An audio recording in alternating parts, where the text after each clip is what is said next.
Sound கேட்டிருக்கும்னு நினைக்கிறேன். இந்த மாதிரி ரொம்பவே சூப்பரான கர மொறு மொறுன்னு ஒரு தட்டை எப்படி சிம்பிளாக பண்ணலாம்னு பார்க்கலாம். நோட் பண்ணி வச்சுக்கோங்க. கண்டிப்பாக நாளைக்கு கிருஷ்ண ஜெயந்திக்கு ரொம்பவே யூஸ் ஆகும்.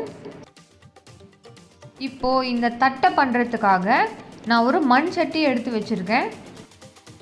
இந்த தட்டை பண்ணுறதுக்கு அரிசி மாவு தேவை. இந்த அரிசி மாவு நீங்கள் வீட்டில் அரைச்சதாகவும் இருக்கலாம், இல்லை ஸ்டோர் பாட் அரிசி மாவாகவும் இருக்கலாம். நான் இங்கே யூஸ் பண்ணுறது ஸ்டோர் பாட் அரிசி மாவு. இந்த அரிசி மாவை நம்ம அப்படியே யூஸ் பண்ண முடியாது. இதை நீங்கள் கையில் எடுத்து கோலம் போடுற மாதிரி பண்ணி பார்த்தீங்கன்னா அப்படியே திரியாக வரும். இந்த மாவில் இருக்கிற இந்த மாய்ஸ்சர் கண்டென்ட்டை ரிமூவ் பண்ணுறதுக்காக நம்ம நல்லா வறுத்தெடுக்கிறோம். வறுக்கும் பொழுது ஒரு விஷயம் மைண்டில் வச்சுக்கணும் ஃப்ரெண்ட்ஸ், இது ப்ரௌன் கலரில் மாறக்கூடாது, ஆனால் நல்லா வறுபடணும். அதனால் நம்ம லோ ஃப்ளேமில் வச்சு ஒரு 3 to 4 மினிட்ஸ் நம்ம நல்லா வறுத்தெடுக்கிறோம். நல்லா வறுத்தெடுத்த மாவை ஒரு ஜல்லடை வச்சு சலிச்சு எடுக்கிறோம். இந்த மாதிரி சலிக்கும் போது நல்லா கட்டியாக அந்த ஈரப்பதம் இருக்கிற மாவெல்லாம் மேலேயே தங்கிடும். இப்போது நமக்கு உளுந்த மாவு தேவை. இந்த உளுந்து ரொம்பவே கம்மியான அளவு தேவைன்றதுனால நான் ஒரு 1 கப் அரிசி மாவுக்கு நான் வீடியோவில் காட்டுற மாதிரி 2 டேபிள் ஸ்பூன் உளுந்து எடுத்துக்கிறேன். இந்த உளுந்து நம்ம அரிசி மாவு எப்படி வறுத்தோமோ அதே மாதிரி லோ ஃப்ளேமில் வச்சு நல்லா செவக்க வறுக்கணும். நம்ம பண்ணுற இந்த தட்டை மொறுமொறுன்னு வரதும் வராததும் நம்ம வறுக்கிறதுல தான் ஃப்ரெண்ட்ஸ் இருக்குது. மாய்ஸ்சர் கண்டென்ட் அதுலேயே இருந்துச்சுன்னா நமக்கு கொஞ்ச நேரம் கழித்து அந்த மொறுமொறுப்பு தன்மை போயிடும். நல்லா வறுப்பட்ட உளுந்தை கொஞ்ச நேரம் நல்லா ஆற வச்சு மிக்சர் ஜாருக்கு மாற்றிட்டு நல்லா ஃபைன் பவுடராக அரைச்சி எடுத்துக்கிறேன். இப்படி நல்லா பொடியாக்குன இந்த உளுந்தை மறுபடியும் ஒரு தடவை பேனில் ஆட் பண்ணி இதை நல்லா வறுத்து எடுத்துக்கிறேன். உளுந்த மாவை ஆல்ரெடி நம்ம வறுத்து வச்சுருந்த அந்த அரிசி மாவோடு ஆட் பண்ணி நல்லா ஜலிச்சு இதை தனியாக எடுத்து வச்சுக்கிறேன். இப்போது ஒரு இரும்பு கடாயில் இந்த தட்டையை வறுத்தெடுக்கிறதுக்கு தேவையான எண்ணெய் ஊற்றிட்டு லோ ஃப்ளேமில் வச்சுருக்கேன். எண்ணெய் ஒரு பக்கம் காஞ்சிட்ருக்கு. இந்த ரெசிபி பண்ணுறதுக்கு முன்னாடியே நான் கடலைப்பருப்பை தண்ணியில் சோக் பண்ணி வச்சுருந்தேன். ஒரு 1/2 hour சோக் பண்ணி வச்ச கடலைப்பருப்பு, பெருங்காயம், வேர்க்கடலை, நல்ல சின்னதாக கட் பண்ண கருவேப்பிலை, சில்லி பவுடர், சால்ட், இது எல்லாம் தான் இதுக்கு தேவை. நல்லா மொறுமொறுப்பாக வரணுன்றதுக்கு இந்த டிப் உங்களுக்கு கண்டிப்பாக யூஸ் ஆகும். நல்லா காஞ்சிட்ருக்க அந்த எண்ணெயிலேருந்து ஒரு கரண்டி எடுத்து வச்சுக்கோங்க. இப்போது நம்ம ரெடியாக வச்சுருக்கிற அந்த பொருட்களோட இந்த சூடான எண்ணெயையும் நான் எடுத்து வச்சுருக்கேன்.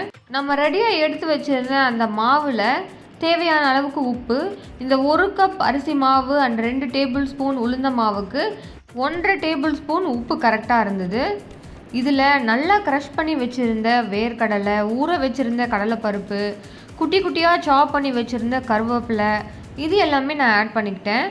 அண்ட் காரத்துக்கு ரெட் சில்லி பவுடர் ஆட் பண்ணிக்கிட்டேன், பெருங்காயத்தூளும் ஆட் பண்ணிக்கிட்டேன். இந்த காரத்துக்கு ரெட் சில்லி பவுடர் தான் நீங்கள் ஆட் பண்ணணும்னு இல்லை, உங்களுக்கு வேணும்னா நீங்கள் பச்சை மிளகா ஆட் பண்ணிக்கலாம், காஞ்ச மிளகா இல்லை மிளகு கூட ஆட் பண்ணிக்கலாம், ரொம்பவே நல்லாயிருக்கும். இது எல்லாமே பிசைறதுக்காக நான் அந்த சூடாக எடுத்து வச்சுருந்தேன் அந்த ஆயிலை கொஞ்சமாக ஆட் பண்ணிவிட்டு நல்லா இந்த மாவை பிசறி விடுறேன். தண்ணி ஊற்றி பிசைறதுக்கு முன்னாடி நம்ம இந்த சூடான எண்ணெய் ஊற்றி பிசையும் பொழுது இந்த தட்டை ரொம்பவே கிறிஸ்பியாக இருக்கும். அது மட்டும் இல்லாமல் இதை வறுத்து எடுக்கும் பொழுது நமக்கு எண்ணெய் குடிக்காமலும் இருக்கும். இந்த டிப்பை மறக்காமல் ஃபாலோ பண்ணுங்கள் ஃப்ரெண்ட்ஸ். இப்படி நம்ம பிசைஞ்சிக்கிட்டே இருக்கும் பொழுது ஒரு மணல் மாதிரியான ஒரு கன்சிஸ்டன்சிக்கு நம்மளுடைய மாவு வரும். அந்த டைமில் நம்ம கொஞ்சமாக தண்ணி தெளித்து இதை ஒரு சப்பாத்தி பூரி மாவு கன்சிஸ்டன்சிக்கு கொண்டு வரணும். இப்படி சப்பாத்தி மாவு பதத்துக்கு இந்த மாவை கொண்டு வந்துட்டு உள்ளங்கையில் நல்லா எண்ணெய் தேய்ச்சிட்டு எந்த சைஸ்க்கு நம்ம வேணும்னு நினைக்கிறோமோ அந்த சைஸுக்கு ஏற்ற மாதிரி உருண்டைகளை ஆக்கி வச்சுக்கிட்டேன். இந்த கட்டம் ரொம்பவே முக்கியமான கட்டம் ஃப்ரெண்ட்ஸ். இந்த உருண்டைகளை நம்ம தட்டையாக ஆக்கணும். உங்ககிட்ட பட்டர் பேப்பர் இருந்தால் பட்டர் பேப்பர், இல்லை பால் கவர், எண்ணெய் கவர் எதுவாக இருந்தாலும் அதை நீங்கள் யூஸ் பண்ணிக்கலாம். நான் இங்கே ஒரு மேட் எடுத்திருக்கேன். அந்த மேட்டில் எண்ணெய் தடவிட்டு அந்த உருண்டையாக உருட்டி வச்சுருந்த அந்த மாவை தட்டையாக்கிக்கிறேன். இந்த மாதிரி தட்டையாக்கும் போது அதோடைய எண்டில் விரிசல் வரும். கொஞ்சம் பொறுமையாக டைம் ஸ்பெண்ட் பண்ணி இதை உடையாமல் நல்ல ஒரு ஷேப்புக்கு கொண்டு வந்துடுங்க. கையில் உங்களுக்கு தட்டையாக்க வரலன்னா நீங்கள் ஒரு கிளாஸோ இல்லை வேறு ஏதாவது ஒரு ஃப்ளாட்டான சர்ஃபேஸ் இருக்கிற ஒரு பாத்திரமும் வச்சு இந்த மாதிரி தட்டையாக்கிக்கலாம்.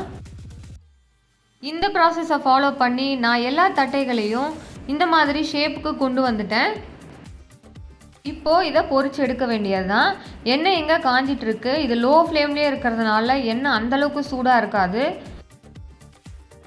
இப்போது நம்ம ரெடி பண்ணி வச்சுருந்த அந்த மாவை ஒன்று ஒன்றா உள்ளே போட்டு சுட்டு எடுக்க வேண்டியது தான். இந்த தட்டை எண்ணெயில் நல்லா வறுபட்டுச்சுன்னா அந்த எண்ணெயோட சலசலப்பு அடங்கிடும். அந்த டைமில் நம்ம இதை வெளியே எடுத்துடலாம். இதே மாதிரி எல்லா தட்டையுமே ஆட் பண்ணி லோ டு மீடியம் ஃப்ளேமில் வச்சு நான் வறுத்து எடுத்துக்கிட்டேன். தட்டை நல்லா வறுபடுற வரைக்கும் நம்ம வெயிட் பண்ணணும். அதை கரண்டி வச்சு நம்ம திருப்பிட்டே இருக்கணும்னு நினச்சோன்னா அது உடையிறதுக்கான வாய்ப்பு இருக்குது. அதனால் அது நல்லா வறுபடுற வரைக்கும் நம்ம வெயிட் பண்ணி அது வெளியே எடுக்கணும். இப்போது இந்த தட்டை ரொம்பவே சூப்பராக ரெடி ஆகிடுச்சு. நம்ம ஆட் பண்ணியிருந்த அந்த கடலைப்பருப்பு, வேர்க்கடலை எல்லாமே எண்ணெயில் நல்லா பொரிஞ்சு ரொம்பவே சூப்பராக இருந்துச்சு. அவ்வளோ ஒரு கிறிஸ்பியாக க்ரன்ச்சியாக இருந்துச்சு சாப்பிட்றதுக்கு. பரிசு மாவு 2 டேபிள் ஸ்பூன் உளுந்து மாவு வச்சு எனக்கு ஒரு 18 தட்டை வந்துருந்துச்சு. டேஸ்ட்டு பற்றி சொல்லணுன்னா அவ்வளோ மொறுமொறுன்னு இருந்துச்சு. நடுவில் அந்த கடலைப்பருப்பு, வேர்க்கடலை இன்னுமே டேஸ்ட்டை என்ஹான்ஸ் பண்ணுச்சு. கண்டிப்பாக இது ஒரு மஸ்ட் ட்ரை ரெசிபி. நீங்களும் ட்ரை பண்ணி எப்படி வந்துச்சுன்னு எனக்கு மறக்காமல் கமெண்ட் செக்ஷனில் கமெண்ட் பண்ணுங்கள். இந்த வீடியோ உங்களுக்கு பிடிச்சிருந்துச்சுன்னா லைக், ஷேர் அண்ட் சப்ஸ்கிரைப் பண்ணி ஸ்பைஸ் அப் பை ஸ்வாதி சேனலை சப்ஸ்கிரைப் பண்ணுங்கள். பாய்.